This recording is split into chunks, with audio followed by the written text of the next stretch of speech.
امیدوارم که حالتون خوب باشه. فرشید سهراب هستم، نوازنده و مدرس ساز سنتور. تو این ویدیو قصد داریم قطعه شماره 12 از کتاب دستور سنتور استاد پایور رو با هم دیگه کار بکنیم و حالا نکاتش رو با هم دیگه یاد بگیریم. قبل از هر چیز ممنون میشم که کانال یوتیوب من رو سابسکرایب کنید، این پست رو لایک بکنید، سوالات و نظراتتون رو کامنت کنید و این پست رو با دوستاتون به اشتراک بذارید. این راهی هست که شما میتونید من رو حمایت کنید و به من انگیزه بدید که این مسیر رو هر چه بهتر ادامه بدم. ممنون که تا آخر ویدیو با من هستید. بریم که ویدیو خوب داشته باشیم.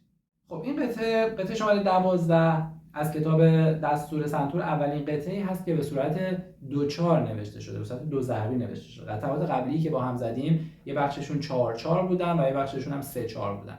گفتیم که این عدد میزانی که اول قطعه گذاشته میشه هدفش اینه که طول قطعه رو برای ما مشخص بکنه و در واقع ضرب رو برای ما مشخص بکنه. وقتی قطعه ما 2/4 یعنی چی؟ یعنی در هر میزان معادل 2 تا نوت سیاه وجود داره و شمارش ما دور ریتمیک با صورت 2 تایی میشه. همونطور که توی دو میزان اول هم براتون نوشته 2 تا شماره داریم، 1 2 1 2 2 تایی میشه متر ما. و نکته دیگه ای که اهمیت داره و هدف ما از اجرای این قطعه اینه که جفت‌هایی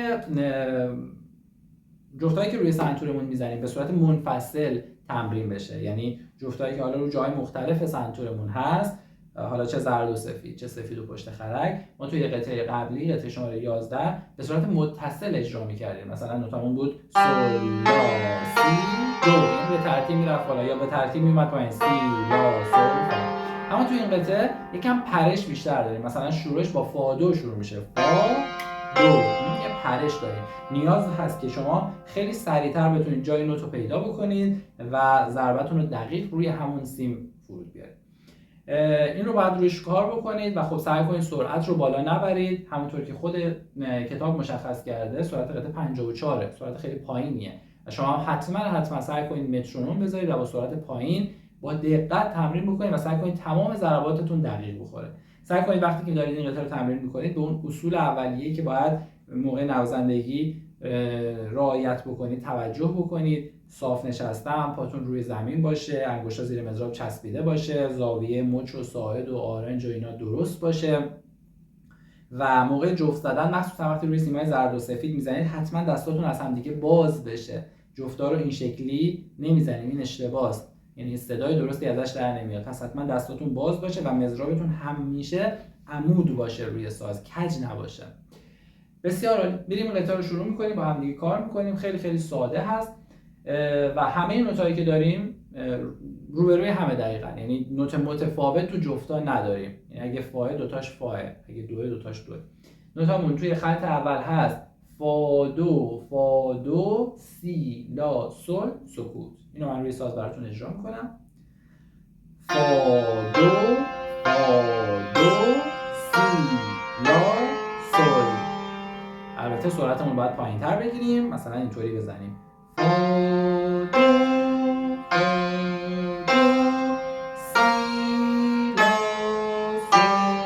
دقت کنید که ضربه ها کاملا همزمان باشه و سعی کنیم هم قدرت باشه. میریم سراغ جمله دوم که میشه 4 تا میزان اول خط دوم، فا سی لا سل فا، یعنی یه نوت اومده پایین تر تقریبا. فا سی لا سل فا. با شمارش اگه بخوایم این دو جمله رو پشت سر هم اجرا کنیم به این شکل میشه 1 2 1 2 1 2 1 2 1 2 2 میریم سراغ جمله بعد.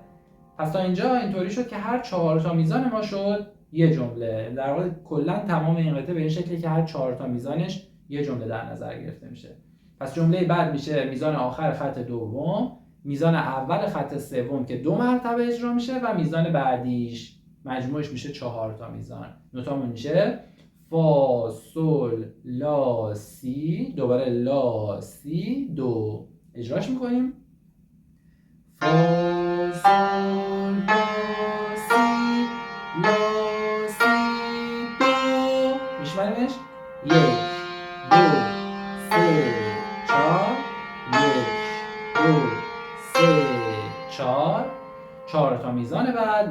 بعد دقت کنید که این قسمت نوتا میرن بالای خط، پس باید از سیمای سفید و پشت خرک استفاده کنید. نوتامون میشه دو فا می ره دو سی دو. به اون فایی که بالاش 9 داره توجه کنید، باید خرک نهم اجرا بشه. دو فا می ره دو سی دو. میشماریم 1 2 1 2 1 2 1 2. جمله بعد 4 تا میزان بعد میشه از جایی که دولا خط تکرار باز شده 3 تا میزان توی خط چهارم و میزان آخر این جمله میشه میزان اول خط پنجم. نوتمون هست سی لا سی دو سی لا سل. اجراش میکنیم. سی لا سی دو سی لا سل. شمارش 1 2 1 2 1 2 1 2 و جمله آخر میشه اون 4 تا میزان آخر قطعه که نوتمون هست لا سل لا سی لا سل فا. لا سل لا سی لا سل فا. و این دوتا جمله دوتا عبارت که میشه 8 تا میزان دوباره باید تکرار بشه. براتون اجرا میکنم این دوتا میزان رو، دوتا عبارت رو. سی لا سی دو سی لا سل لا سل لا سی لا سل فا. بسیار. من مترونوم میذارم و یه دور از اول تا آخر قطعه رو با سرعتی که کتاب مشخص کرده یعنی 54 براتون اجرا میکنم.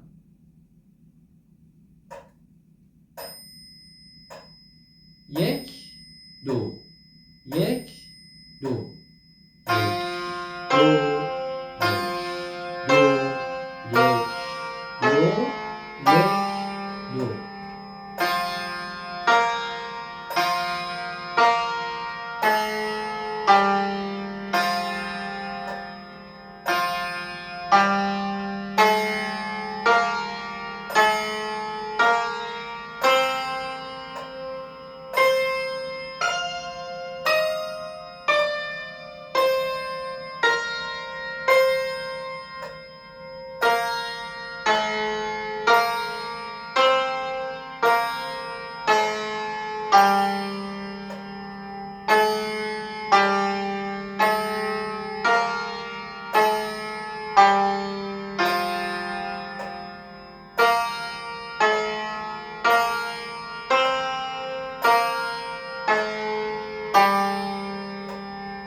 امیدوارم که این ویدیو مورد توجهتون قرار گرفته باشه. ممنون میشم که حتما کانال یوتیوب من رو سابسکرایب کنید، این پست رو لایک کنید، سوالات و نظراتتون رو کامنت کنید و این پست رو با دوستاتون به اشتراک بذارید. ممنون از شما.